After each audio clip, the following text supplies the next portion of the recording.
చేస్తా ఉంటుండు, మాకు 42% రిజర్వేషన్ ఇస్తా అంటుండు రాహుల్ గాంధీ గారు అని చేరినాం. ఆయన ఆలోచన మేరకు, రేవంత్ రెడ్డి గారు పిలుపు మేరకు కాదు కదా నేను చేరింది, ఆయన ఆలోచన మేరకు చేరినాం. అదే నాయకుడు రాహుల్ గాంధీ గారు పార్లమెంట్ లో మొన్న మాట్లాడుకుంటూ, ఓ బీసీ నాయకులారా, బీసీ ఎంపీలారా, మీకు అన్యాయం జరుగుతుంటే మీరు మాట్లాడరా అని చెప్పిండు. మరి ఆయన చెప్పిందే నేను చేస్తా ఉన్నా, ఆయన చెప్పిందే నేను చేస్తా ఉన్నా. చేస్తున్నటువంటి సందర్భంలో బీసీ ఉద్యమం బలపడతా ఉంది, బీసీలందరూ ఐక్యం చేస్తా ఉన్నారు, దీన్ని ఎట్లయినా అణచివేయాలనేటువంటి ఒక కార్యక్రమం చేస్తా ఉన్నారు. ఈ చరిత్ర ఇటువంటి ఓళ్ళని కొన్ని వందల మందిని చూసింది ఈ గడ్డ, ఈ నేల. అందరం ఎంతకాలం భూమి మీద బతకడానికి రాలే. ఇవాళ మనం ఒక పని చేస్తే తరతరాలు గుర్తుండాలి. గా బీపీ మండల్ గారు చేసిన పని, గా జయశంకర్ సార్ చేసిన పని, వాళ్ళు చేసిన పని తరతరాలు గుర్తుంటది. ఇప్పుడు మీరు పని చేస్తే మీ మంత్రులకే మీ పేరు యాదకొస్తలేదా? అందుకోసమే ముఖ్యమంత్రి గారు ఇది మిమ్మల్ని పరిపాలన చేయమని అప్పగించినటువంటి సందర్భంలో మీరు తీసుకున్న నిర్ణయం తప్పని చెప్పిన. తీన్మార్ మల్లన్న తగలబెట్టింది కులగణన సర్వే రిపోర్టు తగలబెట్టిన నేను. ఇలా తీన్మార్ మల్లన్న ఏం చేసిండో 2018లో 2011లో రాహుల్ గాంధీ గారు కూడా అదే చేశాడు. Manmohan Singh government, UPA 2 government తీసుకొచ్చిన ఆర్డినెన్స్ చింపి చెత్తబుట్టలో బారేసిండు. ఇలా నేను చేసింది కదే. మన నాయకుడు రాహుల్ గాంధీ గారేమో మీరు నోరు విప్పండి మీకు అన్యాయం జరుగుతుంది అంటాడు. ఇక్కడనే మీరు నోరు విప్పుతా ఉన్నారు బీసీలై. ఇలా బీసీ నాయకులు మాట్లాడితే కోమటిరెడ్డి వెంకటరెడ్డి కోన్యాయం, రాజగోపాల్ రెడ్డి కోన్యాయం, వాళ్ళైతే చిన్నగానే తిట్టిరా నిన్ను. నేను మిమ్మల్ని అన్నది కూడా లేదు. మళ్ళా మీరు చేసిన కార్యక్రమాన్ని వ్యతిరేకించిన, ప్రభుత్వ నిర్ణయాన్ని వ్యతిరేకించిన. కుద్దు రాజగోపాల్ రెడ్డి గారు అనే నువ్వు బ్లాక్ మెయిలర్ అని చెప్పి, వెంకటరెడ్డి గారు 50 కోట్లు పెట్టి తెచ్చుకున్నావని తిట్టే.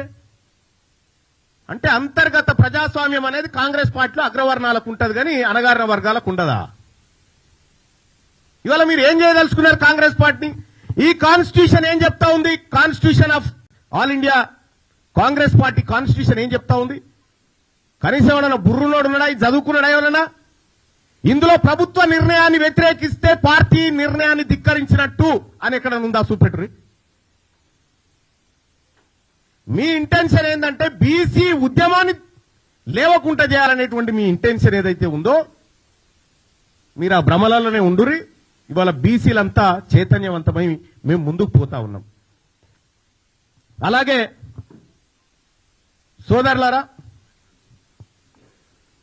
సోదరులారా, తెలంగాణ రాష్ట్రంలో కాంగ్రెస్ పార్టీ ప్రభుత్వం ఏర్పడడానికి తీన్మార్ మల్లన్న ఏం చేసిండో మీ ప్రజలందరికీ తెలుసు.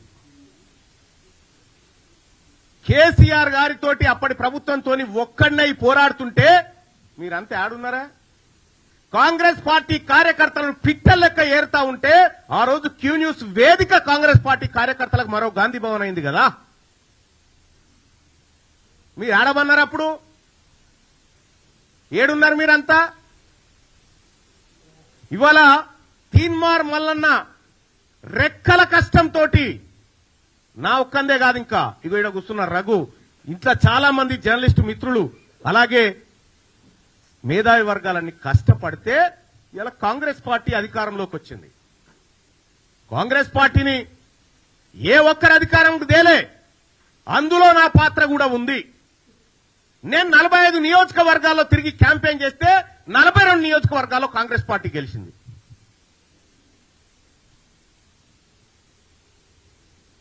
తీన్మార్ మల్లన్న ఏం చేసిన కాంగ్రెస్ పార్టీ కంటే నువ్వు కూర్చున్న కుర్చీ పునాది పడడానికి నేను తీన్మార్ మల్లన్న కూడా కారణం.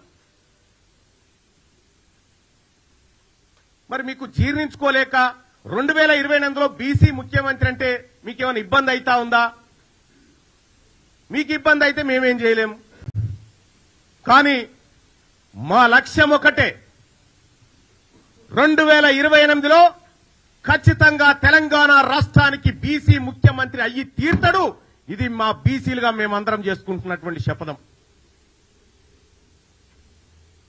పాపం అంజన్ కుమార్ యాదవ్ మాట్లాడిండు, హనుమంతరావు గారు మాట్లాడితే పార్టీ లైన్ దాటొద్దు. కోమటిరెడ్డి వెంకటరెడ్డి వీడియో ఇప్పుడు ఎవరో నాకు పంపితే చూసినా ఏమంటాడే, చిత్తబుట్టల వారేసిన వాళ్ళ షోకాజ్ నోటీసు నాకు ఇస్తారా అని చెప్పని అంటా ఉన్నాడు. నేను చెప్తా ఉన్నా, మీ షోకాజ్ నోటీసులకు నేను రిప్లై ఇచ్చేంత, లేకపోతే మీ సస్పెన్షన్లకు భయపడేంత పిరికి రక్తంతో పుట్టలే. నేను బీసీ ఓడిగా గర్జించే బిడగా పుట్టినా. ఇక్కడ మీ పిల్లిగాండ్రింపులకి ఇక్కడ భయపడేటోడు ఎవడు లేడు. ఇలా కాంగ్రెస్ పార్టీని అడ్డం పెట్టుకొని అధికారంలోకి వచ్చినటువంటి మీరు ఆ పార్టీని రక్షించాల్సిన అవసరం ఉండే. ఏం జరుగుతా ఉంది? 2023 డిసెంబర్లో ఎన్నికలు జరిగితే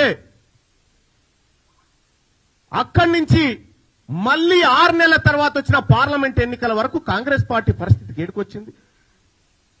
15 నెలల ఏ కాంగ్రెస్ పార్టీ కార్యకర్తలన్న కనీసం సంతోషంగా ఉన్నాడా? ఇలా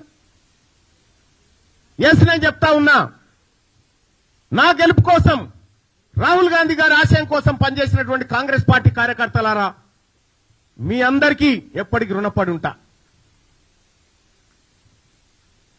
ఇవాళ మీరు కార్యకర్తలను విస్మరిస్తుంది, పదవులు రాగానే మీరు పంచక తింటారు.